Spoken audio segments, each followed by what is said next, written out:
اور جانب کمالات ولایت کی نے رکھا تو حضور صدر الشریعہ رضی اللہ تعالیٰ عنہ نے بہار شریعت میں اس کو لکھا، اور علامہ پانی پتی رضی اللہ تعالیٰ عنہ نے السیف المسلول میں اس کو لکھا کہ ہمارے نبی علیہ السلام نے جانب کمالات نبوت شیخین ابو بکر و عمر کو رکھا، اور جانب کمالات ولایت حضرت مولا مرتضیٰ کو رکھا۔ اب بات توجہ طلب ہے، دھیان سے سننا۔ جانب کمالات نبوت کی تکمیل کے لیے اس سائڈ ابو بکر و عمر کو رکھا، اور جانب کمالات ولایت کی تکمیل پر حضرت مولا علی رضی اللہ تعالیٰ عنہ کو رکھا۔ اس کا مطلب کیا ہے؟ اس کا مطلب یہ ہے کہ کمالات نبوت کی جو تکمیل ہے، کمالات نبوت کو جو مکمل کرنا ہے، اس سائٹ میں ہمارے نبی نے ابو بکر و عمر کو مقرر فرمایا، اور ہمارے نبی ہی کی جانب سے ایک شعبہ کمالات ولایت کا ہے، تو کمالات ولایت کو مکمل کرنے کے لیے ہمارے نبی نے جس سائٹ میں اپنے صحابی کو رکھا وہ حضرت مولا علی کی ذات ہے۔ اب غور فرمائے، یہاں پر جانب کمالات نبوت ابو بکر و عمر کو رکھا۔ اب یہ تو لفظ بہت چھوٹا ہے، مگر اس کی تفسیر سمجھانے کے لیے وقت چاہیے، اور آپ دھیان سے سنیں تو میں کچھ سمجھانے کی کوشش کر رہا ہوں کہ جانب کمالات نبوت ہمارے نبی علیہ السلام کی نبوت والے جو کمالات تھے، آپ اس کو یوں بھی سمجھ سکتے ہیں کہ ایک مرتبہ خندق کھود رہے تھے، اور خندق کھودتے وقت ہی اللہ کے رسول علیہ السلام نے کدال لگایا تو ایک حصہ ٹوٹ گیا اور نور چمکا، اور سرکار نے فرمایا مجھے یمن کی کنجیاں دے دی گئی۔ پھر کدال لگایا، پتھر ٹوٹ گیا، چمکا، سرکار نے فرمایا مجھے شام کی کنجیاں بھی دے دی گئی، مجھے روم، اور سرکار نے یوں بار بار الفاظ فرمائے۔ تو وہ جو اللہ کے رسول صلی اللہ علیہ وسلم نے اپنی نبوت والے کمالات کی تکمیل کا جو معاملہ تھا، اس سائٹ میں ابو بکر و عمر کو رکھا، اور ان دونوں بزرگوں نے اپنے دور خلافت میں جانب کمالات نبوت کی تکمیل کا حق ادا کر دیا، اور پھر قیامت تک کے لیے جانب کمالات ولایت کا معاملہ، یعنی قیامت تک کے لیے کسے غوث بنانا ہے، کسے قطب بنانا ہے، کسے ابدال کے لیے چننا ہے، کسے نجیب اور نقیب بنانا ہے، کون نقبہ میں سے رہے گا، کون نجبہ میں سے رہے گا، کون قطبیت کبرا پر رہے گا، کون قطبیت صغرا پر رہے گا، قیامت تک کے لیے جانب کمالات ولایت کی تکمیل پر ہمارے نبی نے حضرت مولا علی کی ڈیوٹی لگائی ہے۔ اس لیے ہر ولی کو فیض ملا ہے تو در مولا علی سے ملا ہے، جس کسی کو ولایت ملی ہے تو در مولا علی سے ملی ہے، اس لیے کہ جانب کمالات ولایت ڈیوٹی ہی سرکار نے ان کی لگائی ہے۔ اب یہاں پر ایک چیز یہ بھی ہے جس کو سرکار اعلی حضرت نے فتح رضویہ شریف میں بھی ذکر فرمایا ہے، چونکہ ایک شبہ کبھی کبھی افضلیت کے سلسلے میں یہ پیدا ہوتا ہے، چونکہ سارے سلاسل جتنے بھی سلسلے ہیں، قادری، چشتی، نقشبندی، سہروردی، وہ سارے منتہی مولا علی پر ہوتے ہیں، سارے جا کر کے کہاں ختم ہوتے ہیں؟ حضرت مولا علی پر۔ اچھا، اس چیز کو بھی آپ یاد رکھیے کہ یہ جو خلافت راشدہ ہے، جس کے بارے میں ہمارے نبی علیہ السلام نے فرمایا الخلافت بعدی 30 سنۃ، کہ میرے بعد میرے نبوی طریق پر جو خلافت چلے گی وہ 30 سال ہوگی۔ کتنے سال ہوگی؟ کتنے سال ہوگی؟ 30 سال ہوگی۔ اور اس خلافت میں جو خلیفۃ المسلمین ہوتے، باقی لوگ ان کے ہاتھ پر بیعت کرتے۔ حضور علیہ السلام کے وصال کے بعد حضرت ابو بکر صدیق کے ہاتھ پر تمام صحابہ نے بیعت کی۔ ابو بکر صدیق کے وصال کے بعد حضرت عثمان غنی کے ہاتھ پر حضرت عمر فاروق اعظم کے ہاتھ پر تمام صحابہ نے بیعت کی۔ ان کے بعد عثمان غنی، ان کے بعد مولا علی رضی اللہ تعالیٰ عنہ، اور ان کے بعد امام حسن مجتبی رضی اللہ تعالیٰ عنہ. یہ جو بیعت ہوتی تھی وہ صرف الیکشن والی پرچی ڈالنا نہیں ہوتا تھا. وہ کوئی یوں نہیں کہ میں بیعت کر کے ان کی مطلب ووٹ دے رہا ہوں. نہیں، اس کی تعریف بھی ہمیں پڑھنی ہوگی کہ خلیفۃ المسلمین کا معاملہ کیا ہوتا ہے، امامت کبریٰ کسے کہتے ہیں، اور امیر المومنین ہونے کا مطلب کیا ہے. حضور صدر الشریعہ نے پوری اسلامی تاریخ کا نچوڑ بہار شریعت میں یہ لکھا ہے کہ امیر المومنین کا اور امامت کبریٰ کا مطلب ہی یہی ہے کہ تمام دینی دنیاوی معاملات کے اندر اس کی اطاعت بیعت کرنے والے پر فرض ہے. سبحان اللہ، سبحان اللہ، سبحان اللہ. تمام دینی دنیاوی معاملات میں جو کہ غیر معصیت کے گناہ والے نہ ہو، تو ان تمام معاملات میں امیر المومنین کے ہاتھ پر بیعت کا مطلب ہی یہ ہے کہ اب یہ جو کہیں گے ان کے حکم سے باہر نہیں جانا ہے، ان کے حکم کے نیچے رہنا ہے.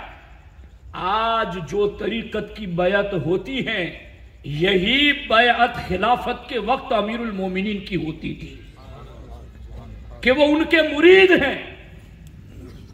یعنی جس کے ہاتھ پر جنہوں نے خلافت کو تسلیم کیا کہ یہ ہمارے امیر المومنین ہیں، اس کا مطلب ہی یہی ہے کہ تمام صحابہ مل کر کے ان کو ووٹ ہی نہیں دے رہے ہیں، صرف ان کو منتخب ہی نہیں کر رہے ہیں، بلکہ تمام دینی دنیاوی معاملات میں ان کو اپنا فیصل اور حکم تسلیم کر رہے ہیں.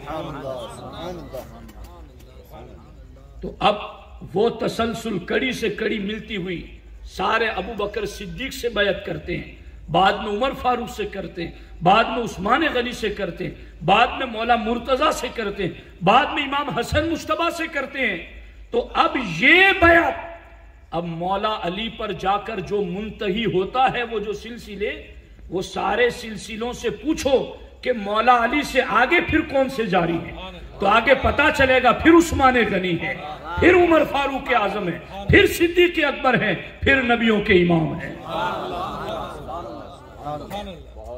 یہ چیز سمجھنے والی ہے.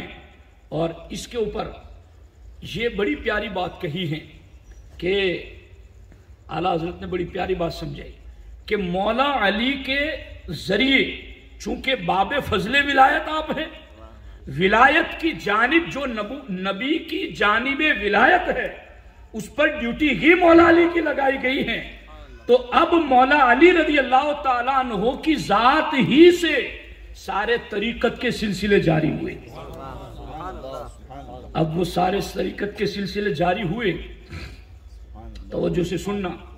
تو مولا علی رضی اللہ تعالیٰ عنہ کے ذریعہ جو طریقت کے سلسلے جاری ہوئے وہ دو شخصیتوں کے ذریعہ، ایک کا نام امام حسین رضی اللہ تعالیٰ عنہ اور دوسرے کا نام امام حسن بصری رضی اللہ تعالیٰ عنہ. یہ اعلیٰ حضرت نے لکھا فتح رضی. امام حسن کے ذریعہ جاری نہیں ہوا،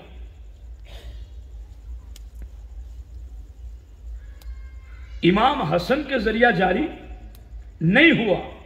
تو اعلیٰ حضرت امام اہل سنت لکھتے ہیں کہ یہ سارے لوگ مانتے ہیں اور سارے حوالے موجود ہیں کہ مولا علی سے طریقت کے جو سلاسل جاری ہوئے وہ امام حسین کے ذریعہ اور حضرت امام حسن بصری کے ذریعہ، امام حسن مجتبی کے ذریعے جاری نہیں ہوئے. لیکن ہر کوئی یہ بھی مانتا ہے کہ مرتبہ حضرت امام حسن مجتبی کا ہی افضل ہے. مرتبہ امام حسن مجتبی ہی کا افضل ہے. کیا پتا چلا کہ ایسا ہو سکتا ہے کہ جو افضل ہو مگر ان سے کوئی طریقت کا سلسلہ نہ جاری ہو. جس طریقے سے امام حسن کے ذریعہ جاری نہیں ہوا، امام حسن بصری کے ذریعہ جاری ہوا، امام حسین کے ذریعہ جاری ہوا، یوں ہی یہ سمجھو کہ اگر حضرت صدیق اکبر سے، اگر حضرت عمر فاروق سے، اگر حضرت عثمان سے کوئی طریقت کا سلسلہ جاری نہیں ہوا تو اس کا مطلب یہ نہیں کہ وہ افضل نہیں ہیں، وہ افضل ہیں جس طریقے سے امام حسن مجتبی افضل ہے۔ اور اعلیٰ حضرت نے ایک دوسری دقیق بات بھی سمجھائی۔ اعلیٰ حضرت فرماتے ایک ہے سیر فی اللہ اور ایک ہے سیر الی اللہ۔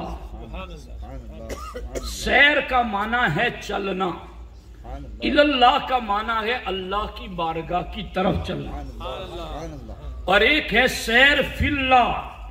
سیر فی اللہ کا معنی ہے جو اللہ کی ذات میں فنا ہو چکا۔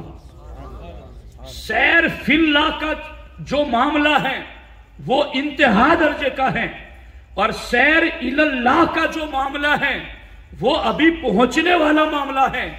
اعلیٰ حضرت فرماتے ہیں کہ حضرت ابو بکر صدیق، عمر فاروق، عثمان غنی، مولا علی رضی اللہ تعالی عنہم اجمعین سیر الی اللہ کے بعد سیر فی اللہ کی منزل میں پہنچے، سیر فی اللہ کی منزل میں پہنچے، اور آگے فرماتے ہیں اب ان میں سے بعض کو کبھی کبھی سیر الی اللہ سے سیر فی اللہ تک پہنچا کر پھر انہیں واپس عالم ناسوت کی طرف لایا جاتا ہے۔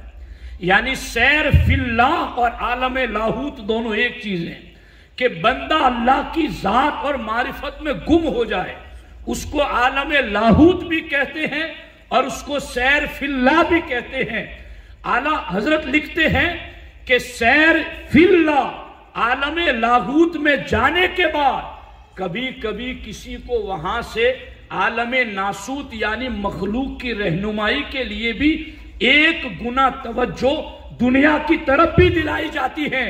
فرماتے ہیں ابو بکر و عمر عثمان کو سیر فی اللہ میں رکھ کر کے عالم ناسوت کی طرف نہیں لایا گیا، مگر مولا علی کی ذات وہ ہے جنہیں سیر فی اللہ میں رکھ کر کے عالم ناسوت کی طرف بھی یوں رکھا گیا کہ ادھر عالم لاہوت سے فیض لیتے رہے اور ادھر عالم ناسوت میں نبوی فیض ولایت کے ذریعہ دیتے رہے۔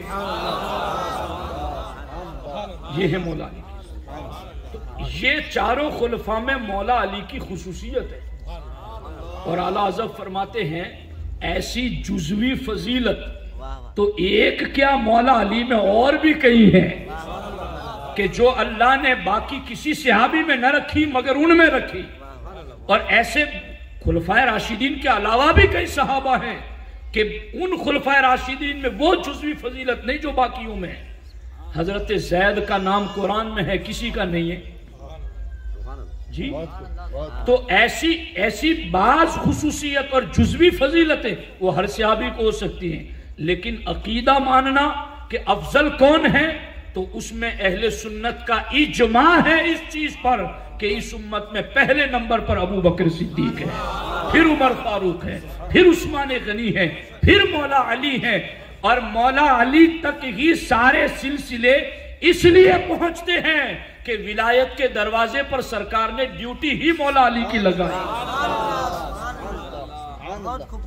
اب دیکھو یہاں پر مولا علی رضی اللہ تعالیٰ عنہ کے بارے میں اب بات تفصیل طلب ہوتی جا رہی ہے، لیکن میں جس اصل رخ کی طرف آپ کی توجہ دلانا چاہتا ہوں وہ کچھ اس طرح سے ہیں کہ حضرت مولا علی رضی اللہ تعالی عنہ کے بارے میں ہمارے نبی علیہ السلام نے چند خصوصی تعلیمات مولا علی کو دی ہیں۔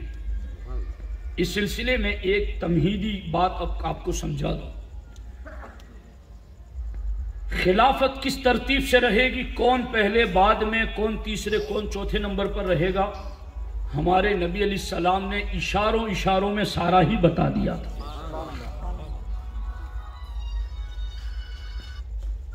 آپ غور فرمائیں، ایک دیہات کا رہنے والا سادہ شخص ہمارے نبی علیہ السلام کی خدمت میں آیا اور اپنی اونٹنی اس نے نبی کو بیچی۔ ہمارے نبی علیہ السلام نے فرمایا کہ تم اس کی قیمت بعد میں لینے کے لیے آنا۔ جب وہ گزرنے لگا تو حضرت مولا علی رضی اللہ تعالیٰ عنہ راستے میں اسے مل گئے.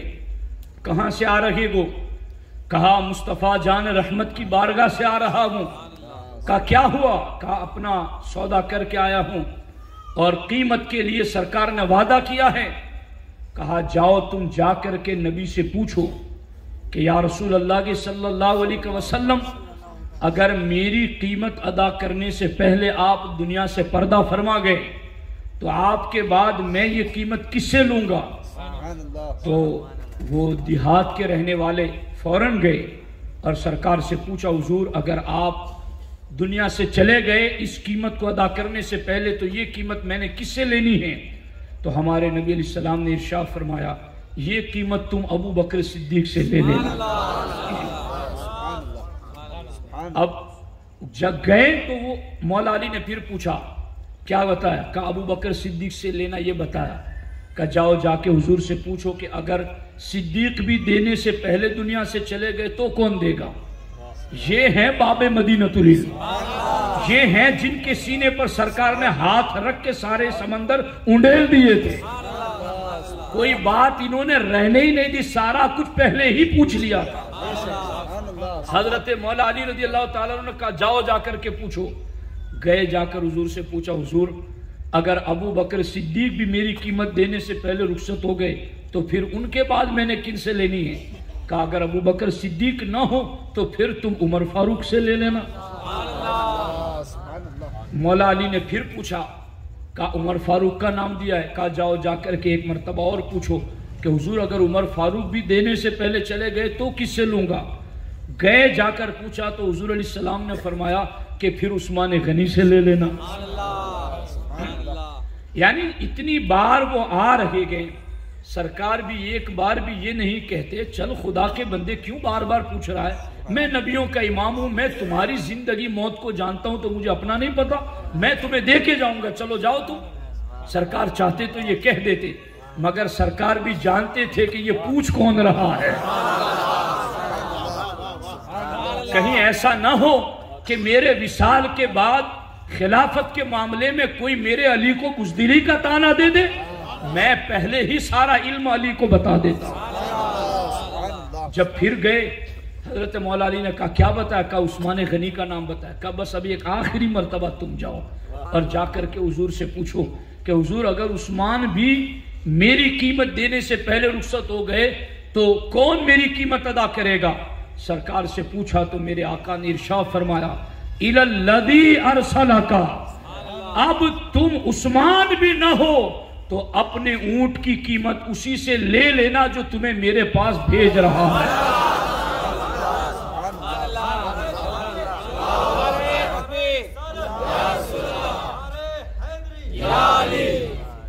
آپ غور فرمائیں تو یہ ساری باتیں مسجد نبوی کی ابھی بنیاد میں اینٹیں رکھی جا رہی تھی. سرکار نے پہلی اینٹ رکھی اور اینٹیں لے کر کے لوگ آ رہے تھے. سرکار نے فرمایا ٹھہرو صدیق کو بلاؤ. میری اینٹ کے ساتھ صدیق اینٹ رکھے. دوسرے کھڑے ہیں حضور ہم بھی رکھ دیں. کہا عمر کو بلاؤ. صدیق کے ساتھ میں عمر اینٹ رکھیں. کہا حضور ہم رکھ دیں. کہا نہیں عثمان کو بلاؤ. وہ اینٹ لا کر کے رکھیں. علی کو بلاؤ. وہ لا کر کے اینٹ رکھیں. یعنی یہ صرف اینٹوں کی ترتیب نہیں تھی، یہ خلافت کی ترتیب بتائی. تو ہمارے نبی علیہ السلام نے شارٹ میں اس پر کئی حدیثیں میری نظر میں ہے. صرف مسئلہ آپ کو سمجھانا چاہتا ہوں. جس صحابی کے دور میں جو ہونے والا تھا سرکار نے اسپیشلسٹ ان کی تربیت اسی حوالے سے فرمائی. جی اللہ اکبر، اللہ اکبر، اللہ اکبر. اللہ کے رسول علیہ السلام نے صدیق کی تربیت ایسے فرمائی تھی کہ حضور کے وصال کے بعد جو حالات جیسے ہوئے تھے وہ آپ جانتے ہی. مسیلمہ کذاب جھوٹی نبوت کا دعویٰ کر کے 1 لاکھ کی فوج لے کر مدینے پر حملہ کرنے کی تیاری. حضور کو دفنایا کہاں جائے اس بارے میں آپس میں رائے کا اختلاف ہو گیا. اور پھر اس کے بعد حضور علیہ السلام کے وصال پر حضرت عمر کا تلوار تان کے بے نیام کر لینا. اسامہ بن زید کے لشکر کو روانہ کرنے کے حوالے سے صحابہ کا اختلاف کہ انہیں روانہ نہ کیا جائے، فوج کی ہمیں خود ضرورت ہے. مگر سرکار نے جن کو اپنا مسلح دے دیا تھا سرکار جانتے تھے کہ ان سارے حالات کو کنٹرول کرے گا تو صدیق ہی کرے گا، اس لیے سرکار نے انہیں پہلے نمبر پر رکھا۔ اب میں جو سمجھانا چاہتا ہوں وہ یہ ہے ساتھیوں، مولا علی کے دور میں جو کچھ ہونے والا تھا، ہمارے نبی علیہ السلام تو قیامت تک کا سب کچھ جانتے ہیں، تو مولا علی کو خاص اس حوالے سے ہمارے نبی علیہ السلام نے تیار فرمایا، اور وہ کس طریقے سے، بس آپ کی توجہ ہو تو میں اصل رخ کی طرف آ گیا ہوں، اور اس حوالے سے میں چند باتیں آپ کی خدمت میں عرض کرنا چاہتا ہوں کہ ہمارے نبی علیہ السلام نے حضرت مولا علی رضی اللہ تعالیٰ عنہ کی تربیت اس حوالے سے کیسے فرمائی ہے۔ پہلی حدیث توجہ سے سننا، سرکار دو عالم صلی اللہ تعالیٰ علیہ وسلم نے ارشاد فرمایا کہ میں نے نزول قرآن پر کفار سے جنگ کی۔ اللہ کے رسول صلی اللہ علیہ وسلم فرماتے ہیں کہ میں نے نزول قرآن پر کفار سے جنگ کی ہے، اور قرآن کی غلط تعویل پر علی تو جنگ کرے گا۔ یعنی اس کو آپ سمجھنے کی کوشش کریں کہ یہ کیا چیز عرض کی جا رہی ہے۔ ہمارے نبی حضور سید المرسلین صلی اللہ تعالی علیہ وسلم نے حضرت مولا علی رضی اللہ تعالیٰ عنہ کے حوالے سے اس چیز کو ذکر فرمایا۔ یہ دیکھو میرے پاس، میرے سامنے یہ اسد الغابہ حضرت ابو سعید خدری رضی اللہ تعالیٰ عنہ سے روایت ہے، اور میں علماء کے لیے بھی یہ بات عرض کر رہا ہوں کہ خوارج کے حوالے سے خارجی فرقہ چونکہ حضرت مولا علی کے زمانے ہی میں پیدا ہوا، تو اس حوالے سے چونکہ نہ ابو بکر صدیق کے زمانے میں ہوا، نہ عمر کے زمانے میں ہوا، نہ عثمان غنی کے زمانے میں ہوا، تو ہمارے نبی علیہ السلام جانتے تھے کہ یہ خارجی فرقہ مولا مرتضیٰ کے دور ہی میں ظاہر ہوگا، تو پھر اس خارجی فرقے سے نپٹنے کا خصوصی علم بھی سرکار نے مولا علی ہی کو عطا فرمایا۔ اس کی پہلی کڑی میں ایک بات بھی بھولنے نہ پایا آپ لوگ، توجہ سے سننا۔ حضرت ابو سعید خدری کہتے کننا مع رسول اللہ صلی اللہ علیہ وسلم فانقطع شسعہ۔ حضرت ابو سعید خدری کہتے ہیں کہ ہم اللہ کے رسول صلی اللہ علیہ وسلم کے ساتھ تھے، پیدل چلتے، فانقطع شسعہ، تو سرکار دو عالم صلی اللہ علیہ وسلم کی چپل کا تسمہ ٹوٹ گیا، چپل کا تسمہ ٹوٹ گیا، فَأَخَذَهَا عَلِيٌّ يُصْلِحُهَا، تو حضرت مولا علی نے وہ چپل سنبھال لی اور کہا حضور میں اس کو سل دیتا ہوں۔ حضور کے اس جوتے مبارک کو، چپل مبارک کو لے لیا اور کہا حضور میں اس کو سل دیتا ہوں۔ فمضى رسول اللہ صلی اللہ علیہ وسلم، مولا علی نے سرکار کی وہ مبارک نالین تھام لی سلنے کے لیے، اور سرکار پھر آگے چلنے لگے، تو ہمارے آقا علیہ السلام نے ارشاد فرمایا ان منکم رجلا یقاتل علی تعویل القرآن کما قاتلت علی تنزیلہ۔ سرکار فرماتے ہیں کہ اے میرے صحابہ، ان منکم، تم میں ایک مرد ہے جو قرآن کی غلط تعویل کرنے پر جنگ کرے گا، کما قاتلت علی تنزیلہ، جس طرح سے قرآن کے نزول پر میں نے جنگ کی ہے۔ قرآن اترتا تھا تو مکے کے کافر کہتے تھے ہمارے بتوں کی اس میں برائی ہو رہی ہے، ہمارے بتوں کو اس میں وہ نفع نقصان کا مالک نہ ہونے کی بات کی جا رہی ہے، اور ہمارے بتوں کے حوالے سے کہا جا رہا ہے کہ وہ معبود نہیں ہے۔ تو پھر ان کے بتوں کے بارے میں اترنے والی آیتوں کی وجہ سے وہ کبھی بدر میں آئے، کبھی احد میں آئے، کبھی خندق میں آئے، اور یوں قرآن کے نزول پر سرکار فرماتے کفار سے میں نے جنگ کی، اور سرکار فرماتے ان منکم رجلا، تم میں ایک مرد وہ ہے یقاتل علی تعویل القرآن، کہ قرآن تو میرے اوپر مکمل ہو جائے گا، مگر اس مرد کے زمانے میں جب اس قرآن کا غلط مطلب بیان کیا جائے گا تو وہ میرے صحابہ تم میں کا ایک مرد وہ ہے کہ قرآن کا غلط تعویل اور غلط مطلب کوئی بیان کرے گا تو تم میں سے ایک مرد کھڑا ہوگا ان سے جنگ کرے گا. اللہ اکبر. فاستشرف لها القوم، تو قوم میں سے ہر کوئی یہ سمجھنے لگا کہ یہ کس کے لیے ہے، یہ کس کے لیے ہے، وہ مرد کون ہے. فقال رسول اللہ صلی اللہ علیہ وسلم، تو سرکار نے فرمایا لیکنہ خاسف علی، اے میرے صحابہ وہ کوئی اور نہیں، وہ میرے جوتے ٹھیک کرنے والا علی ہے کہ جو میری نالین مبارک لے کے گیا ہے اور میری نالین کا جو تسمہ ٹوٹا ہے اس کو جوڑنے کے لیے جو لے کے گیا ہے. تم میں سے جو مرد قرآن کی غلط تعویل پر جنگ کرے گا وہ کوئی اور نہیں، وہ وہی مولا علی ہے. فجاء، حضرت ابو سعید خدری کہتے ہیں فجاء، مولا علی تشریف لائے. فبشرناہ بذلک، تو ہم نے مولا علی کو یہ خوشخبری سنائی کہ سرکار نے تمہارے بارے میں یہ کہا. فلم یرفع بہ راسا، حضرت ابو سعید خدری کہتے ہیں مولا علی نے تو سر بھی نہ اٹھایا، جیسا تھا ویسا سن لیا. اب آدمی ایسی بات کب ہوتی ہے، باقی ایسی کوئی بشارت ہو تو آدمی فوراً متوجہ ہو جاتا ہے اور جان سے سنتا ہے، مگر مولا علی نے سر نہیں اٹھایا، مطلب سر جھکائے وہ بات سن لی. حضرت ابو سعید خدری کہتے ہیں یہ اس لیے ہوا کہ یہ سرکار نے پہلے نہیں کئی مرتبہ علی کو بتا چکے تھے. کأنہ شیء قد سمعہ من النبی صلی اللہ علیہ وسلم. ابو سعید خدری کہتے ہیں علی نے اس لیے اس پر کوئی خاص توجہ نہیں دی کہ کیونکہ مولا علی نے یہ بات سرکار کی زبانی بشارت کئی مرتبہ سن چکے تھے. تو ایک بات یاد رہے گی آپ کو، سرکار نے کیا بتایا تھا کہ قرآن کے نزول پر میں نے جنگ کی ہے کفار کے ساتھ، اور قرآن کی غلط تعویل پر ایک مرد جنگ کرے گا. لیکنہ خاسف علی، لیکن میرے صحابہ وہ تم میں سے وہ ہیں جو میری نالین ٹھیک کرنے کے لیے لے کے گیا ہے، اور وہ مولا علی کی ذات ہے. اب یہاں پر یہ بھی ایک چیز ہے، اور ایک علامت تو یہ سرکار نے بتا دی کہ یہ ہوگا. دوسری علامت ہمارے نبی علیہ السلام نے یہ بتائی کہ علی جب قرآن کی غلط تعویل کرنے پر جن سے تم جنگ کرو گے ان کی جو قیادت کر رہا ہوگا ان کے قائدین میں ایک شخص ہوگا جو ذو الصدیہ ہوگا. ذو الصدیہ کا معنی اس کا ایک ہاتھ عورت کے پستان کی طرح حرکت کر رہا ہوگا.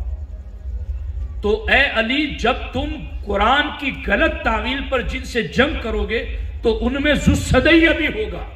یعنی سرکار نے نام لے کر نام زد نشاندہی فرما دی کہ علی غلط تعویل پر جن سے تم جنگ کرو گے ان میں ذو الصدیہ ہوگا.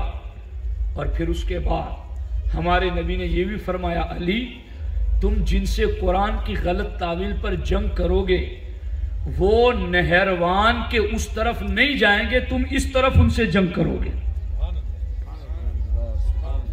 کہو نا مولا علی کے عاشقوں کچھ تو کہو جی، کہ وہ جن سے قرآن کی غلط تعویل پر علی تم جنگ کرو گے وہ اس نہر کو پار کر کے نہیں جائیں گے، وہ سارے کے سارے ادھر ہی ہوں گے.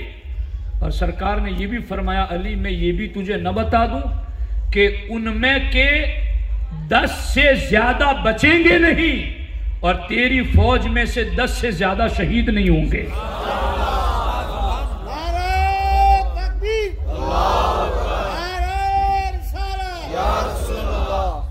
آپ غور فرمائیں، یہ سرکار نے ساری چیزیں بتا دی. اب میں جو خاص ایک حدیث پڑھنا چاہتا ہوں وہ یہ ہے حضرت مولا علی رضی اللہ تعالی عنہ کے بارے میں. یہ بڑی پیاری حدیثیں ہیں کہ ایک مرتبہ حضرت مولا علی رضی اللہ تعالیٰ عنہ بیمار ہوئے تو ایک بدری صحابی نے ان کی تعزیت کی اور سفر میں تھے تو مولا علی رضی اللہ تعالیٰ عنہ سے کہا علی اگر راستے ہی میں تمہیں موت آ گئی تو ہم کیا کریں؟ چاہتے ہیں کہ اگرچہ تمہیں تکلیف ہے مگر سفر کرتے رہو، کم از کم انتقال بھی ہوگا تو ہمارے اپنوں میں ہوگا اور وہ تمہارا جنازہ بھی انہیں پڑھنے کا موقع ملے گا. یہ باتیں حضرت مولا علی رضی اللہ تعالیٰ عنہ سے ایک صحابی نے کی تھی، تو اس موقع پر بھی حضرت مولا مرتضیٰ رضی اللہ تعالیٰ عنہ نے اس بات کا اظہار کیا تھا جس چیز کا ہمارے نبی علیہ الصلوۃ والسلام نے خصوصی انہیں علم عطا فرمایا تھا۔ درود شریف پڑھیں۔ صلی اللہ تعالی علیہ صلی اللہ تعالی علیہ وسلم۔ صلاۃ و سلام علیک یا سیدی یا رسول اللہ صلی اللہ تعالی علیہ وآلہ وسلم۔ یہ دیکھیے وہ حدیث پاک اس کتاب میں موجود ہیں کہ حضرت مولا علی رضی اللہ تعالی عنہ کے پاس حضرت عبداللہ ابن سلام رضی اللہ تعالیٰ عنہ آئے۔ مولا علی کہتے ہیں وَقَدْ أَدْخَلْتُ رِجْلِي فِي الْغَرْزِ، مولا علی فرماتے عبداللہ ابن سلام میرے پاس اس وقت آئے جب میں سفر پر جانے کے لیے اپنا پاؤں سواری کی رکاب میں ڈال چکا تھا، یعنی میں سواری پر سوار ہو چکا تھا جانے کے لیے، اتنے میں عبداللہ ابن سلام صاحب یہ رسول میرے پاس آئے اور مجھے کہا اَيْنَ تُرِيدُ، علی کہاں جا رہے ہو؟ حضرت مولا علی نے فرمایا فَقُلْتُ الْعِرَاقِ، میں عراق جا رہا ہوں۔ تو حضرت عبداللہ ابن سلام نے کہا اما انک ان جئتها لیصیبک بها ذباب السیف، اے علی اگر تم عراق چلے گئے تو تمہیں تلوار کی دھار پہنچے گی، یعنی تمہیں زخم لگائے جائے گی اگر تم عراق چلے گئے تو۔ حضرت مولا علی رضی اللہ تعالیٰ عنہ نے کہا ایم اللہ لقد سمعت النبی صلی اللہ علیہ وسلم قبلہ یقولہ، اے ابن سلام تم مجھے کیا کہہ رہے ہو؟ یہ بات مجھے نبیوں کے امام نے بہت پہلے بتا دی ہے، یہ چیز تم مجھے بتا رہے ہو کہ میں عراق نہ جاؤں اس لیے کہ مجھے وہاں زخم لگائے جائیں گے، تو یہ بات نبیوں کے امام نے مجھے بہت پہلے بتا دی ہے۔ میں نے بتایا تھا نا کہ جس صحابی کو جن فتنوں سے نپٹنا تھا سرکار نے وہ پہلے ہی انہیں بتا دیا تھا۔ اس سلسلے میں یہ چیز بھی آپ دیکھیں جو میں نے آپ کو سفر کے حوالے سے بتائی کہ حضرت فضالہ الانصاری رضی اللہ تعالی عنہ فرماتے ہیں کہ ہم لوگ ایک سفر میں تھے وَقَانَ مَرِيضًا بِهَا حَتَّى سَقُولَ، اور حضرت مولا علی رضی اللہ تعالیٰ عنہ اس سفر میں بیمار تھے یہاں تک کہ آپ کو تکلیف بہت شدت کی ہو گئی۔ تو صحابی رسول نے کہا ما یقیمک بہذا المنزل ولو مت ولم یلک الا اعراب جہینہ، اے مولا علی رضی اللہ تعالیٰ عنہ اگر اس منزل پر ٹھہرتے ہیں اور آپ کا وصال ہو جاتا ہے تو آپ کے جو ذمہ دار ہوں گے وہ قبیلے جہینہ کے اعرابی اور دیہات کے رہنے والے ہی آپ کے ذمہ دار ٹھہریں گے کہ یہی آپ کا سارا جنازہ پڑھے وغیرہ سارا کام کریں۔ تو اور اگر ہم لوگ تھوڑا آگے چلتے رہے حتیٰ تأتی المدینہ، یہاں تک کہ ہم مدینہ پہنچ جائے، فَإِنْ أَصَابَكَ أَجَلُكَ، اور پھر آپ کا وقت آخر آ جائے، وَلِيَّكَ أَصْحَابُكَ وَصَلُّوا عَلَيْكَ، تو تمہارے جو شاگرد ہیں تمہارے رشتہ دار ہیں وہ تمہارے سارے کام کاج کے ذمہ دار ہوں اور وہ تمہارا جنازہ پڑھے۔ وَقَانَ أَبُو فُضَالَ مِنْ أَصْحَابِ بدر، اور حضرت ابو فضالہ رضی اللہ تعالیٰ عنہ بدری صحابی تھے، انہوں نے یہ مشورہ دیا تو حضرت مولا علی بول پڑے انی لست میتا من وجعی ھذا، اے ابو فضالہ تم کیا سمجھتے ہو اس بیماری میں دنیا سے چلا جاؤں گا؟ خدا کی قسم اس بیماری میں دنیا سے جا ہی نہیں سکتا، اس بیماری میں دنیا سے نہیں جاؤں گا۔ کیوں؟ ان رسول اللہ صلی اللہ علیہ وسلم عاہد الی اللہ اموت حتی اومر، اس لیے کہ اللہ کے رسول صلی اللہ علیہ وسلم نے مجھ سے وعدہ لیا ہے کہ میں اس وقت تک دنیا سے نہیں جاؤں گا جب تک مجھے امیر المومنین نہ بنا دیا جائے۔ میں امیر المومنین بنوں، میں دنیا سے یہ بیماری میں تھوڑی چلے جاؤں گا۔ جی اللہ، اور پھر مولا علی نے جو بات کی وہ سنیے۔ ثم یخضب ہادیگی یعنی لحیتہ، آپ نے پھر اپنی داڑھی پکڑ کر کے کہا کہ میں اس وقت تک دنیا سے نہیں جاؤں گا جب تک میری یہ داڑھی خون سے تر نہ ہو جائے، میری یہ داڑھی خون سے بھیگ نہ جائے، اس وقت تک میں دنیا سے نہیں جاؤں گا۔ حضرت ابو فضالہ رضی اللہ تعالی عنہ کو حضرت مولا علی رضی اللہ تعالیٰ عنہ نے یہ بات اسی وقت بتا دی تھی، اور اس سلسلے میں مزید بھی کئی حدیثیں ہیں کہ سرکار نے جو مولا علی کو بتایا تھا اور مولا علی نے ابو فضالہ کو جو بتایا، تو وہ اس بیماری میں دنیا سے نہیں جاؤں گا یہ بتایا، اور یہ بھی بتایا کہ میں امیر المومنین بنایا جاؤں گا، اور یہ بھی بتایا کہ جب تک یہ داڑھی خون سے تر نہیں ہو جاتی اس وقت تک میں دنیا سے نہیں جاؤں گا۔ اور مولا علی کو سرکار نے یہ بھی بتایا تھا کہ دشمن کون ہوگا جو تم پر حملہ کرے گا اور وہ کہاں ضرب لگائے گا، سرکار نے یہ بھی بتا دیا، سارے علم بتا دیا۔ اب وہ کیا ہیں؟ اللہ اکبر۔ حضرت مولا علی رضی اللہ تعالیٰ عنہ فرماتے ہیں حدثنی الصادق المصدوق، کتنے پیارے لفظ، مجھے سچے نبی نے بتایا۔ مولا علی کہتے مجھے سچے نبی نے بتایا لا تموت حتی تضرب ضربتا علی ہادگی فتخزب ہادہی واومع الی لحیتہ وہامتہ۔ مولا علی فرماتے مجھے حضور نے بتایا، سچے صادق و مصدوق نبی نے بتایا لا تموتو، اے علی تم اس وقت تک دنیا سے انتقال نہیں کرو گے حتی تضرب ضربتا علی ہادگی، یہاں تک کہ تمہیں ضرب لگائی جائے گی علی ہادہی، یہاں سے یہاں تک، فتخزب ہادہی، اور تمہارا یہ بھیگ جائے گا۔ مولا علی کہتے ہیں وَأَوْمَعَ إِلَى لِحْيَتِهِ وَحَامَتِهِ، اور سرکار نے اس وقت میری داڑھی کی طرف اشارہ کر کے بتایا اور میرے سر کی طرف اشارہ کر کے بتایا کہ تمہیں ضرب یہاں لگائی جائے گی اور تمہاری یہ داڑھی بھیگ جائے گی۔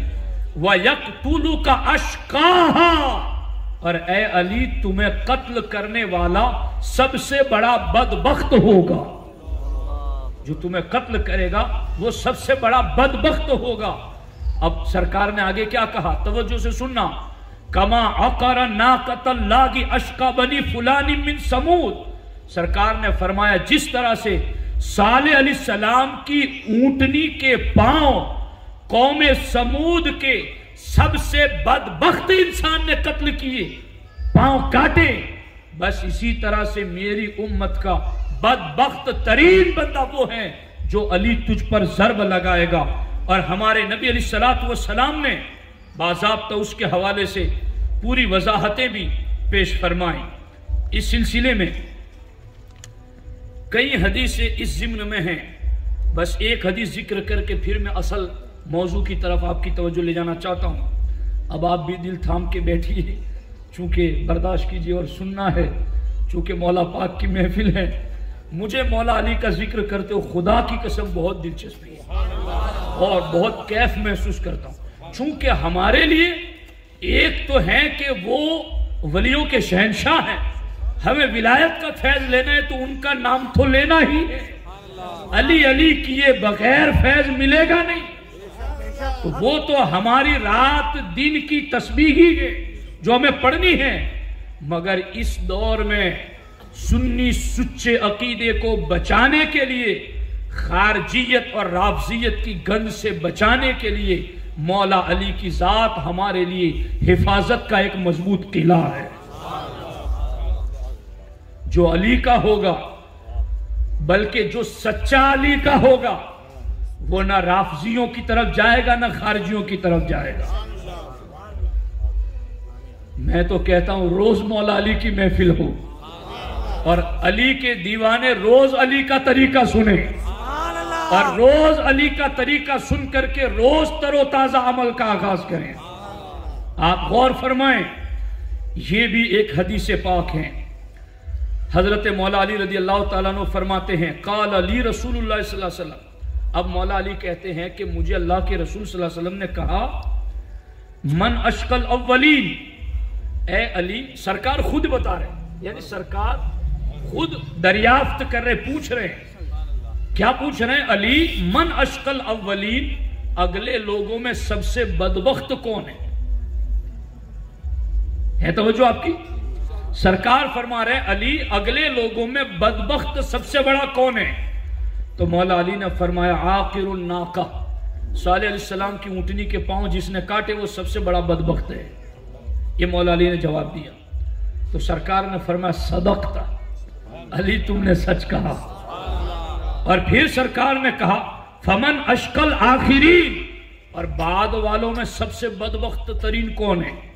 قلت لا علم لی یا رسول اللہ صلی اللہ علیہ وسلم۔ تو مولا علی نے کہا حضور اس کا مجھے پتہ نہیں کہ بعد والوں میں سب سے بڑا بدبخت ترین کون ہے۔ اب سرکار نے فرمایا الذی یضربک علی ھذا واشار بیدیہ الی یافوہ، سرکار دو عالم صلی اللہ علیہ وسلم نے مولا علی کے سر کی طرف اشارہ کر کے کہا الذی یضربک علی ھذا، جو اس جگہ ضرب لگائے گا وہ بعد والوں میں سب سے بڑا بدبخت ہوگا۔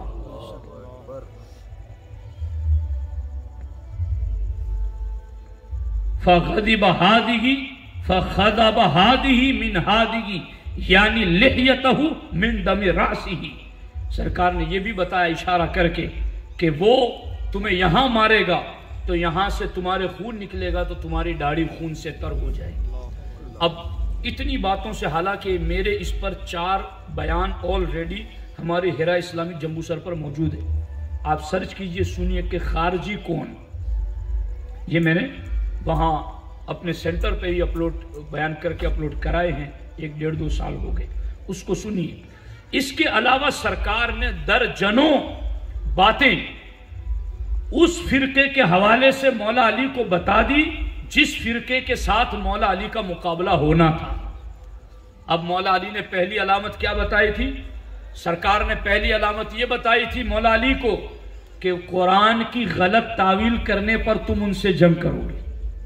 اب وہ قرآن کی غلط تعویل کب ہوئی، کس نے کی اور کیا کی؟ تو جو ہے آپ کی، آج ایسی بات بتاؤں گا اور ایسی ایک دوائی دوں گا کہ انشاءاللہ خارجیت کے سارے جراثیم مر جائیں گے، اور انشاءاللہ جس کے پاس یہ ہوگی وہ دور دور تک پھر کسی کو اپنے پاس کھڑے نہیں رہنے دے گا، کوئی بدبو پھیلانے والے کو۔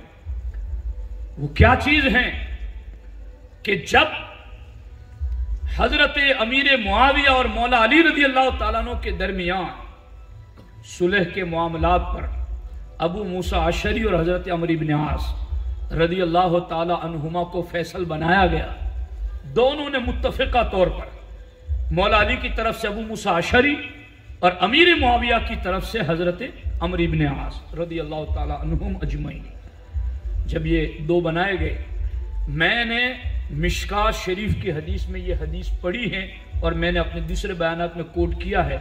سرکار نے یہ بھی مولا علی کو بتایا علی جو فرقہ قرآن کی غلط تعویل کرے گا وہ مسلمانوں کی 2 جماعتوں میں سے اس جماعت میں سے نکلے گا جو جماعت حق پر ہوگی۔ سرکار نے کیا بتایا کہ خارجی فرقہ جو نکلے گا وہ مسلمانوں کی 2 جماعتوں میں سے اس جماعت میں سے نکلے گا جو جماعت اس وقت اجتہاد کے معاملے میں حق پر ہوگی۔ اور سرکار نے یہ بھی بتایا کہ اس نکلنے والی جماعت سے جنگ بھی وہی جماعت، خارجی گروہ سے وہی جماعت ہی جنگ کرے گی جو حق پر ہوگی، یہ بھی سرکار نے بتایا۔ اور جب امیر معاویہ اور مولا علی نے عمرو بن عاص اور ابو موسیٰ اشعری کو فیصل بنایا تو مولا علی کی جماعت ہی سے ایک ٹولہ باہر نکلا اور اس کا نام پھر خارجی ہوا، اور انہوں نے کیا کہا؟ معاذ اللہ، انہوں نے مولا علی پر کفر کا الزام لگایا۔ اور کیسے کفر کا الزام لگایا؟ انہوں نے یہ کہا کہ قرآن میں تو ہے، اللہ فرماتا ہے ان الحکم الا للہ، کہ فیصلہ اللہ کا ہے، تو اب اللہ تو قرآن میں کہتا ہے کہ فیصلہ صرف اللہ کا، تو معاویہ اور علی نے ابو موسیٰ اشعری اور عمرو ابن عاص کو فیصل بنا کر معاذ اللہ شرک کیا. سمجھ آئی بات؟ اب یہ ہوئی قرآن کی غلط تعویل، جس کے بارے میں سرکار نے بتایا تھا علی قرآن کی غلط تعویل کرنے والوں سے تم جنگ کرو گے. یہ قرآن کی غلط تعویل کی. حضرت عبداللہ ابن عباس رضی اللہ تعالیٰ عنہ، یہ خاندان اہل بیت کے فرد ہیں، ہمارے نبی کے چچا کے بیٹے ہیں، اور جن کو سینے سے سینہ لگا کر سرکار نے قرآن کا علم دیا ہے، جو ترجمان القرآن اور حبر الامہ ہیں، مفسر قرآن ہیں. وہ عبداللہ ابن عباس رضی اللہ تعالیٰ عنہ کہتے ہیں مولا علی سے، علی ان سے جنگ کرنے سے پہلے مجھے اجازت دو کہ میں ایک مرتبہ جا کر انہیں سمجھاؤں. یہ بات توجہ طلب ہے، دھیان سے سننا. میں اس پر ایک اور بات عرض کرنے والا ہوں کہ حضرت عبداللہ ابن عباس نے اجازت مانگی کہ اے امیر المومنین مجھے اجازت دے میں جا کر کے ان خارجیوں کو سمجھاؤں. مولا علی نے اجازت دی، ٹھیک ہے آپ جائیں انہیں سمجھائیں. حضرت عبداللہ ابن عباس گئے، خارجی سارے بیٹھے ہوئے تھے، اور ہمارے نبی نے خدا کی قسم خارجیوں کی درجنوں مثالیں بیان کی. سرکار نے فرمایا سیامکم ما سیامکم. اللہ کے رسول علیہ السلام نے فرمایا یحقر احدکم صلاتکم مع صلاتہم سیامکم مع سیامہم. سرکار نے فرمایا یہ علی تیرے مقابلے میں جو خارجی ٹولہ نکلے گا وہ نمازیں اتنے پڑھیں گے کہ میرے صحابہ تمہیں اپنی نمازیں ان کے مقابلے میں کم لگے گی. وہ روزے اتنے رکھیں گے کہ تمہیں اپنے روزے ان کے مقابلے میں کم لگیں گے. یتلون کتاب اللہ رتبا لا یجاوز حناجرہم. وہ قرآن بہت جھوم جھوم کر پڑھیں گے مگر ان کے حلق سے نیچے نہیں اترے گا. اللہ کے رسول نے یہ ساری علامتیں بتا دی تھی. حضرت عبداللہ ابن عباس ان میں گئے نا تو کیا دیکھا، جیسے شہد کی مکھیاں بن بناتی ہیں نا ویسے بیٹھ کے وہ قرآن پڑھ رہی تھی. اتنے قرآن کے شوقین اور اتنے سجدے کرنے والے کہ پیشانیاں ان کی زخم والی ہو چکی تھی، اور ایسے عبادت گزار بالکل ایک دم دنیا سے کنارہ کش نظر آنے والے. لیکن عبداللہ ابن عباس رضی اللہ تعالیٰ عنہ گئے اور جا کر کہا کہ بتاؤ تم لوگ مولا علی پر کفر کا الزام کیوں لگا رہے ہو؟ کہا یہ تو قرآن میں ہے. کہا کیا ہے قرآن میں؟ کہا قرآن میں ہے ان الحکم الا للہ، کہ فیصلہ صرف اللہ کا. تو اب فیصلہ صرف اللہ کا ہے تو مولا علی نے کسی اور انسان کو فیصل کیوں بنا لیا؟ جب فیصلہ اللہ ہی کا ہے تو اللہ کے علاوہ کو فیصل بنانے کی وجہ سے شرک ہو جاتا ہے. تو حضرت عبداللہ ابن عباس مفسر قرآن تھے، قرآن کی 2 آیتیں انہوں نے پڑھی. حضرت عبداللہ ابن عباس نے کہا کیا تم نے قرآن میں یہ نہیں پڑھا کہ اللہ نے قرآن میں کہا کہ میاں بیوی میں ٹکراؤ ہو جائے تو فَبْعَثُوا حَكَمًا مِّنْ أَهْلِهِ وَحَكَمًا مِّنْ أَهْلِهَا. تو ایک فیصلہ کرنے والا عورت کی طرف سے آئے، ایک مرد کی طرف سے آئے، اور وہ دونوں فیصل مل کر کے ان میاں بیوی کا فیصلہ کرے. تو یہ تو اللہ کا حکم ہے کہ تم فیصل بناؤ، فساد ہو تو تم فیصل بناؤ. اور حضرت عبداللہ ابن عباس نے دوسری آیت پڑھی یحکم بہ ذوی عدل منکم، کہ حالت احرام میں اگر تم کوئی شکار کر لیتے ہو تو اب اس شکار کا تم کو عوض اور بدلہ دینا ہے حرم ہی میں، تو اس شکار کا بدلہ کیا چیز بنے گی، کتنی قیمت ہوگی؟ تو کہا یحکم بہ ذوی عدل منکم، کہ حالت احرام میں حرم میں تم نے جو جانور مارا اس کا بدلہ کیا ہوگا وہ تم میں سے 2 عادل بندے فیصلہ کریں گے. تو حضرت عبداللہ ابن عباس نے بتایا کہ جہاں ایک جانور کے مرنے کی بات ہو وہاں 2 عادل بندوں کو قرآن فیصل بنانے کا حکم دیتا ہے، تو جہاں امت کے فساد کو دور کرنا ہو وہاں فیصل کیوں نہ بنایا جائے.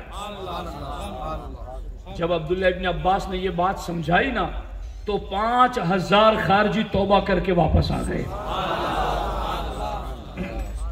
سبحان اللہ سبحان اللہ سبحان اللہ. اے توجہ آپ کی، اب سنو آگے. پھر باقی وہ بچ گئے جن پر مہر لگی تھی.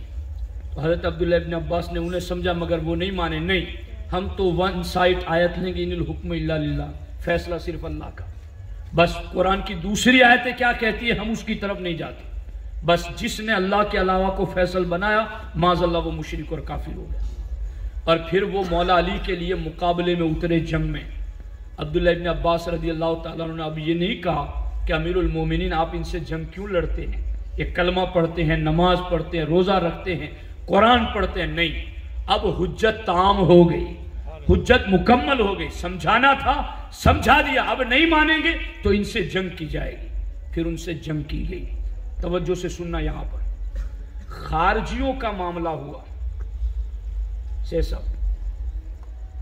خارجیوں کا مولا علی کا مقابلہ دو گروہوں سے ہوا، خارجیوں سے بھی ہوا اور امیر معاویہ کے لشکر سے بھی ہوا۔ مگر خارجیوں سے جو مقابلہ ہوا تو اس کے بارے میں انہوں نے باضابطہ سمجھایا، نہیں سمجھے تو پھر جنگ کی اور انہیں تہہ تیگ کر دیا گیا، قتل کر دیا گیا۔ اور اس بارے میں عبداللہ ابن عباس رضی اللہ تعالیٰ عنہ نے اجازت دے دی کہ اب معاملہ حتمی ہو گیا، فیصلہ ہو گیا۔ لیکن حضرت امیر معاویہ رضی اللہ تعالیٰ عنہ کے بارے میں بخاری شریف کی حدیث ہے، ایک شخص نے عبداللہ ابن عباس سے پوچھا کہ اے ابن عباس، معاویہ وتر میں 1 رکعت نماز پڑھتے ہیں، تو آپ کیا کہتے ہیں وتر کے بارے میں؟ یہ مسئلہ عبداللہ ابن عباس سے پوچھا۔ یہ وہی عبداللہ ابن عباس ہے جو سمجھانے گئے تھے خارجیوں کو اور نہ سمجھنے والوں پر فتویٰ دیا تھا کہ اب ان سے جنگ کی جائے۔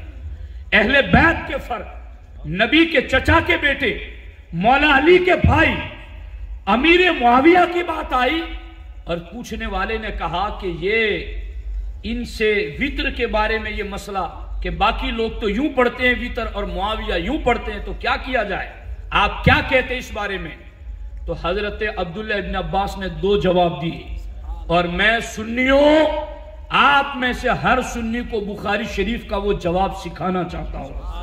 اگر کوئی بھی آپ کے سامنے امیر معاویہ رضی اللہ تعالیٰ عنہ کے حوالے سے کوئی غلط پروپیگنڈا کرنا چاہے تو جواب وہ دو جو اہل بیت کے گھرانے سے جواب دیا گیا، نبی کے چچا کے بیٹے نے جو جواب دیا، جو بخاری میں موجود، قرآن کے بعد اہل سنت کے نزدیک سب سے زیادہ صحیح کتاب میں موجود ہے۔ جب پوچھا گیا کہ وتر لوگ یوں پڑھتے ہیں، معاویہ یوں پڑھتے ہیں، اے علی کے بھائی اور نبی کے چچا کے بیٹے، تم قرآن کے ماہر، تم اہل بیت کے علم کے وارث، تم نے خارجیوں کو بھی سمجھایا، امیر معاویہ کا مسئلہ یہ کہ تم کیا کہتے ہو؟ عبداللہ ابن عباس نے 2 جواب دیے، دعہو، امیر معاویہ کے معاملے میں بک بک نہ کرنا۔ کیوں؟ اس لیے انکو مجتہد و فقیہ وانکو قد صحب النبی صلی اللہ علیہ وسلم۔ بس معاویہ کی بات آئے تو 2 چیزیں یاد رکھو، وہ صحابہ کرام میں مجتہد صحابی ہیں، اور دوسری بات یہ ہے کہ وہ ہمارے نبی کے صحابی ہیں۔ بس آج اگر کوئی بات آپ کے پاس لے کر آتا ہے تو اور وہ آنے والا اہل بیت کی محبت کا دعوے دار ہیں تو لو میں نے اہل بیت کے گھر سے بات سنا دی۔ اگر امیر معاویہ کے بارے میں بھی وہی مسئلہ ہوتا جو خارجیوں والا ہوتا تو عبداللہ ابن عباس وہ جواب کیوں نہ دیتے جو خارجیوں والا جواب دیا؟ وہاں بات آئی تو کہا میں سمجھاتا ہوں، جو توبہ کر کے آ گئے انہیں رکھ لیا، جنہوں نے نہیں مانا ان سے جنگ کی۔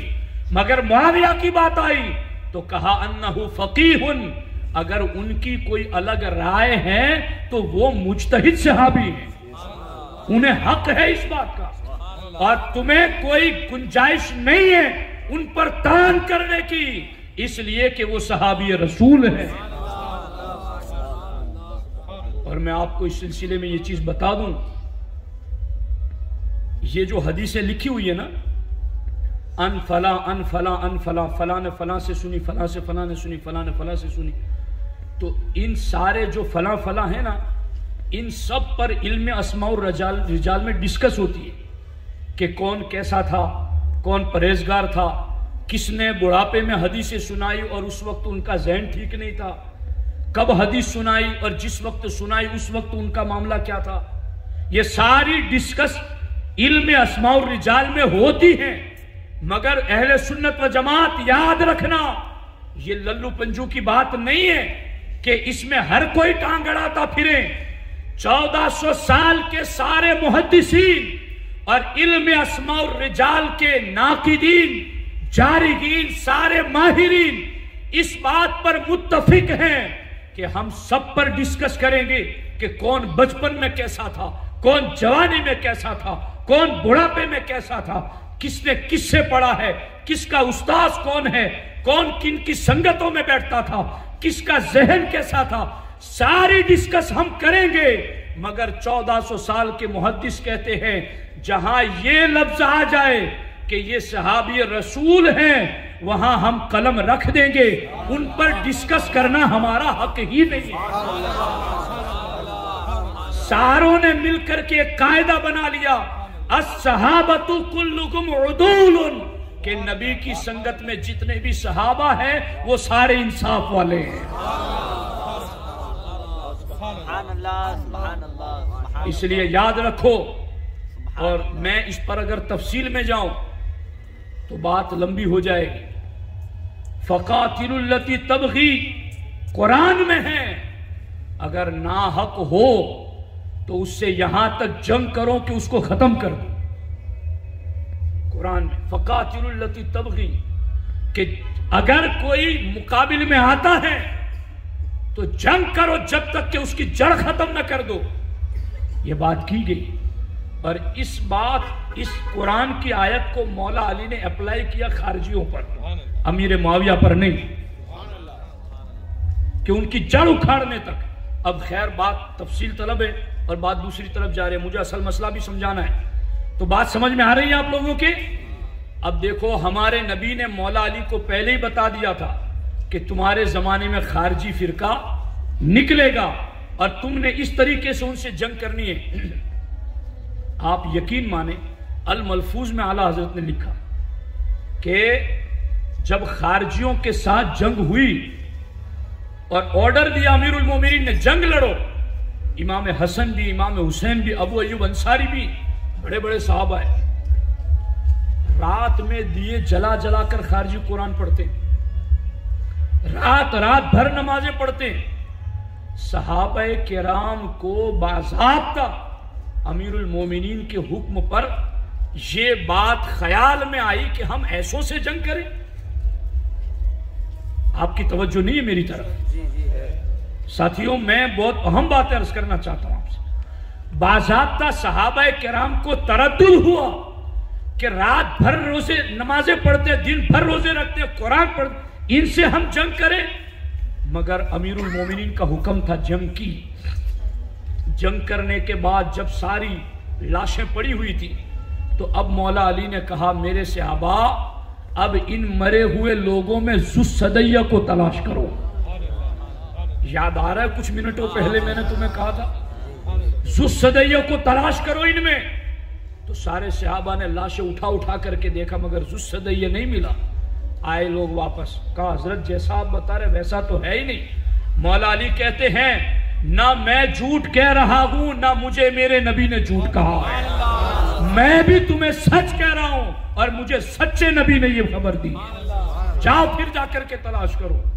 حدیث پاک میں ہے جب اور زیادہ لاشیں اٹھائی گئی تو نیچے ذو الصدیہ مل گیا جیسا نبی نے بتایا تھا.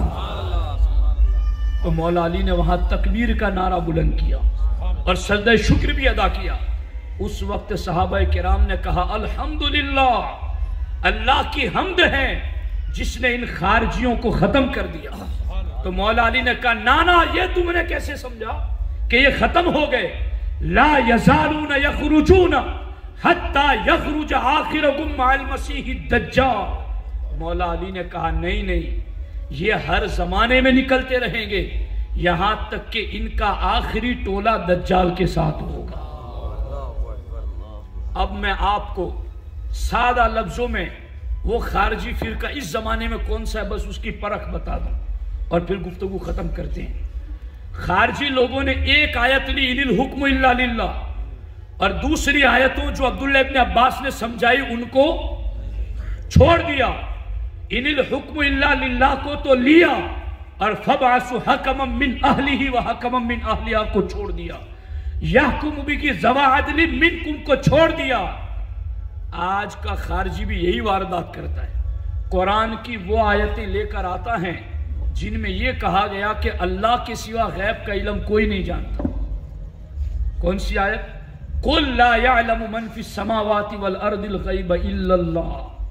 محبوب آپ فرما دے آسمان و زمین میں غیب اللہ کے سوا کوئی نہیں جانتا.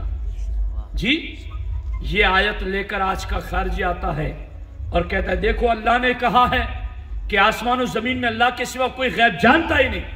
اب تم نبی ولی کے بارے میں کہتے ہو کہ وہ بھی غیب جانتے ہیں تو تم نے شرک کیا. یہی تو کہتے ارے خدا کے بندو کچھ ہاں ہوں تو کرو. یہی تو کہتے ہیں وہ لوگ کہ دیکھو قرآن میں ہے کہ غیب کا علم اللہ کے سوا کوئی نہیں جانتا اور تم سنی نبی کو غیب کا علم مانتے ہو تو تم نے شرک کیا. یہی تو شرک کا الزام ان کے اگلوں نے مولا علی پر لگایا تھا اور آج یہی انہی کی پیداوار مولا علی کے غلاموں پر لگا رہی ہے. مگر کل نہ مولا علی مشرک تھے نہ آج ان کے غلام مشرک ہیں. کل بھی حق پر علی تھے اور آج بھی حق پر ان کے غلام ہیں. آج کا خارجی کیا واردات کرتا ہے کہ غیب کا علم قرآن کہہ رہا ہے آسمان و زمین میں اللہ کے سوا کوئی نہیں جانتا. ہم نے کہا قرآن کی دوسری آیت تم نے نہیں دیکھی؟ کہا کون سی ہے؟ میں نے کہا قرآن میں ہے وما هو علی الغیب بضنین کہ نبی غیب بتانے میں بخیل نہیں ہے. عالم الغیب فلا یظہر علی غیبہ احدا الا من ارتضی من رسول کہ غیب کا جاننے والا اپنا غیب کسی کو نہیں بتاتا سوائے اپنے رسولوں کے. تو اب آج کا خارجی بھی ون سائٹ آیتیں لے کر دوسری طرف کی آیتوں کو چھوڑ کر ایمان والوں پر شرک کا الزام لگاتا ہے. تو اب تلاش کرو کہ ان کا شجرہ کن سے مل رہا ہے، ان کی تعلیمات کن سے مل رہی ہیں. آج کے خارجی کی تعلیمات ذوالخویسرہ سے مل رہی ہے، ذوالصدیہ سے مل رہی ہے اور ہماری تعلیمات مولا علی سے مل رہی ہے. اب میں آپ کو خارجی کا نام نہیں بتاتا آج کے دور کا خارجی کون ہے. کون ہے آپ بتائیے جی. آپ سمجھ گئے کہ یہ ون سائٹ کی آیتیں لے کر کے جی وہابی دیوبندی غیر مقلد یہ ہیں. اب علی کے ماننے والوں جو مولا علی کے طریقے سے ہٹے ہوئے ہیں اور جو مولا علی کے مقابلے میں جو آئے تھے آج ان کا طریقہ اپنا رہے ہیں. آج کے سنی علی کی محبت کا دعویٰ کر کے ان سے رشتہ داریاں کرتے ہیں، ان سے تعلقات رکھتے ہیں. تو علی علی کرنے کا مطلب یہ نہیں ہے کہ بات مولا علی کی کرو اور ان کی بات نہ مانو. علی علی کرنے کا سچا مطلب ہی یہی ہے کہ مولا علی کی تعلیمات پر عمل کیا جائے. کل بھی مولا علی کے سامنے خارجیوں نے قرآن پڑھ کر کے غلط تعویل کی اور آج بھی خارجیوں نے اہل سنت کے مقابلے میں قرآن کی آیتیں پڑھ کر کے غلط تعویلات کی. تو ایک تو فرق یہ تھا کہ مولا علی نے خارجیوں کو یوں ایکسپوز کر دیا اور دوسرا فرقہ تھا رافضی. دوسرا فرقہ کون سا ہے؟ رافضی. اور رافضی فرقہ کون ہے؟ رافضی فرقہ وہ ہیں جو معاذ اللہ ابو بکر و عمر اور عثمان کو گالیاں دیتا ہے. رافضی فرقہ وہ ہیں جو امیر معاویہ پر لعنت بیچتا ہے. رافضی فرقہ وہ ہیں جو ام المومنین عائشہ صدیقہ پر لعن طعن کرتا ہے.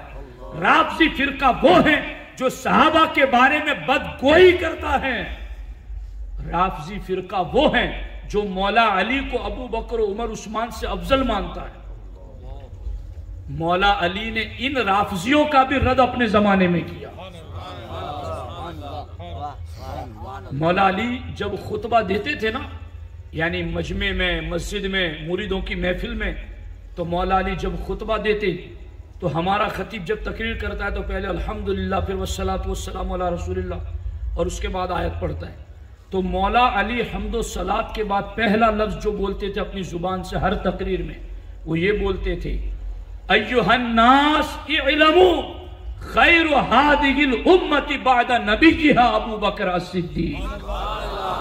مولا علی اپنی ہر تقریر میں حمد و صلات کے بعد پہلی بات یہ کہتے، لوگوں جان لو اس امت میں نبی کے بعد سب سے افضل ذات ابو بکر صدیق کی ذات. ہم وہ علی والے ہیں جو علی کو بھی مانتے ہیں اور علی کی بھی مانتے ہیں. میرا ایک بیان ہے جو میں نے اندور میں کیا اور اس کو ہمارے ایس ڈی اے جمبوسر والوں نے بھی اپلوڈ کیا. میں تاکید کرتا ہوں آپ ساتھیوں کو کہ اس بیان کو کوئی بندہ سننا مس نہ کرے. میں اپنے ساتھیوں سے بھی بالخصوص درخواست کرتا ہوں. رافضی فرقہ اور اس کا طریقہ واردات، یہ جو آج سنی اسٹیجوں پر جو آج حالات بنتے چلے جا رہے ہیں کہ ابو بکر صدیق، عثمان غنی، عمر فاروق کا ذکر، یہ کئی محفلیں چلی جاتی مگر ان کا ذکر نہیں ہوتا، اور صرف مولا علی کا ذکر ہوتا ہے. حالانکہ مولا علی کے نام میں برکتیں ہیں خدا کی قسم، مگر ہمیں مولا علی کا نام رافضیوں کے بتائے ہوئے طریقے کے مطابق نہیں لینا. ہمیں مولا علی کا نام اہل سنت کے بتائے ہوئے طریقے کے مطابق لینا. ہم مولا علی کا نام لیں گے مگر ساتھ میں صدیق کا بھی نام لیں گے. ہم مولا علی کا نام لیں گے مگر ساتھ میں عمر فاروق کا بھی نام لیں گے. ہم مولا علی کا نام لیں گے اور ساتھ میں عثمان غنی کا بھی نام لیں گے. اس لیے کہ ایسا نہ ہو کہ صرف سنی اسٹیجوں پر مولا علی کی منقبت پڑھی جاتی رہے اور باقی تینوں کو چھوڑا جاتا رہے. تو کہیں ایسا نہ ہو کہ ایک لمبا زمانہ اور ایک نسل ایسی گزر جائے جس نے سنی اسٹیجوں سے ابو بکر، عمر، عثمان کی شان ہی نہیں سنی. تو کہیں ایسا نہ ہو کہ پھر رافضی ان کو کہیں کہ امت میں سب سے افضل مولا علی ہے یا پہلے خلیفہ وہ تھے، سارے صحابہ نے ظلم کیا. تو اگر اسٹیج سے یہ عقیدے بیان ہوگے ہی نہیں جو عقیدے مولا علی نے بیان کیے تو پھر آگے وہ مسلمان جلد سے رافضیوں کے پھندے میں پھنس سکتا ہے.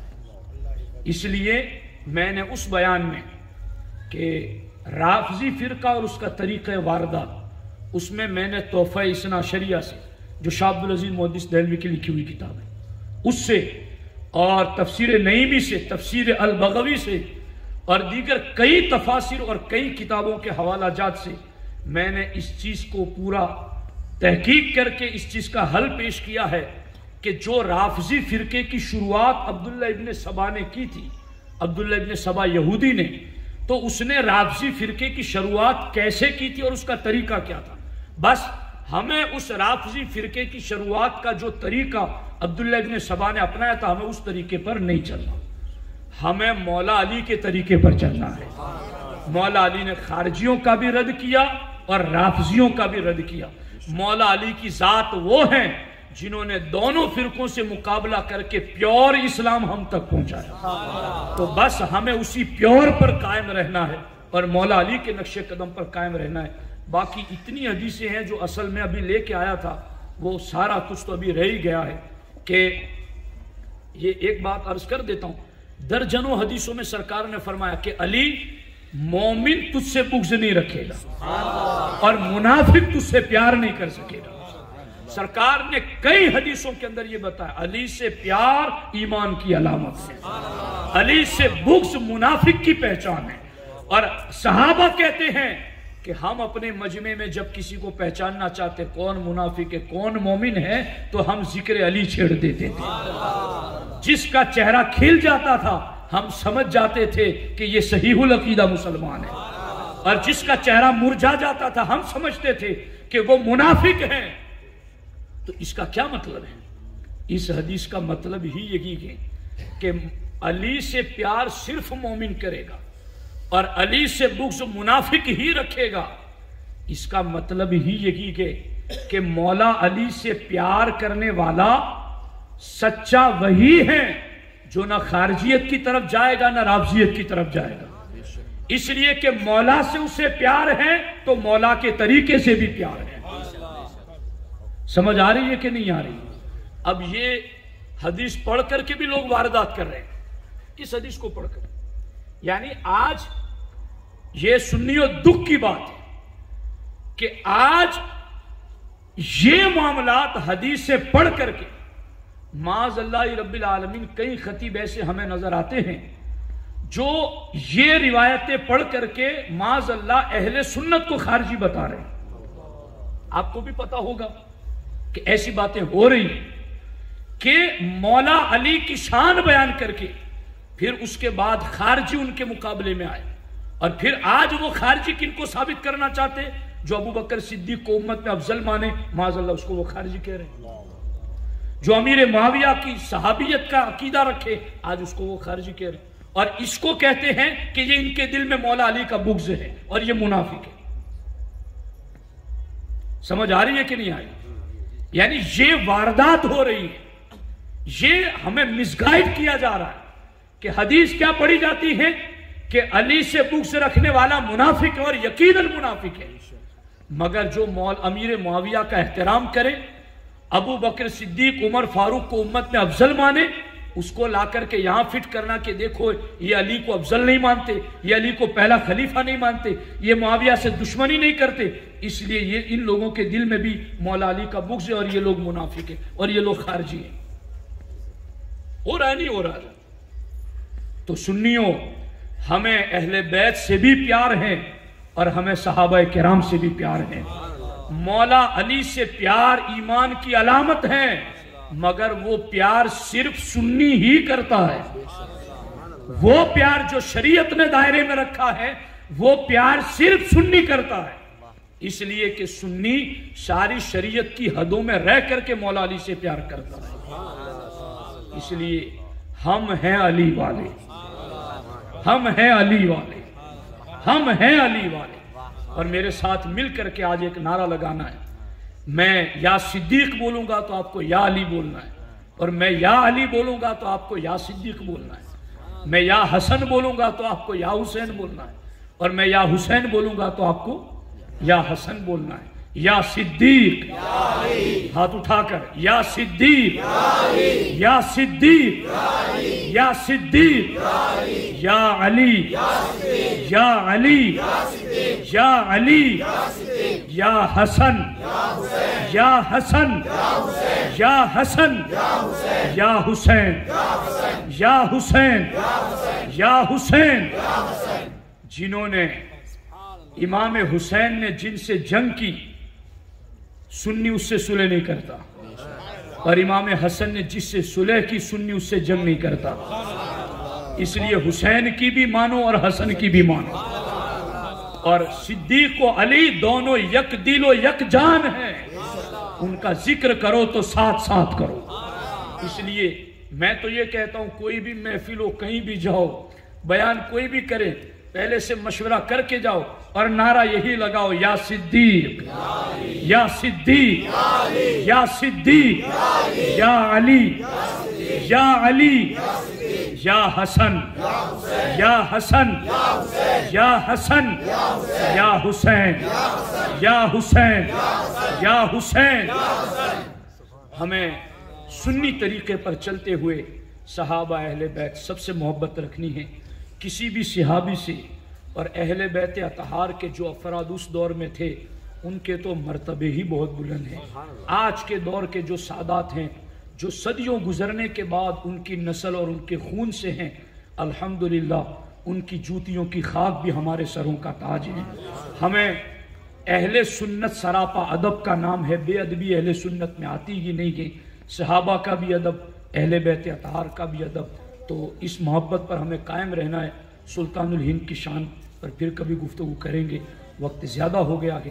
اللہ کریم کی بارگاہ میں دعا ہے رب ذوالجلال ہم سب کو ان کہی ہوئی سنی ہوئی باتوں پر عمل کی توفیق عطا فرمائے۔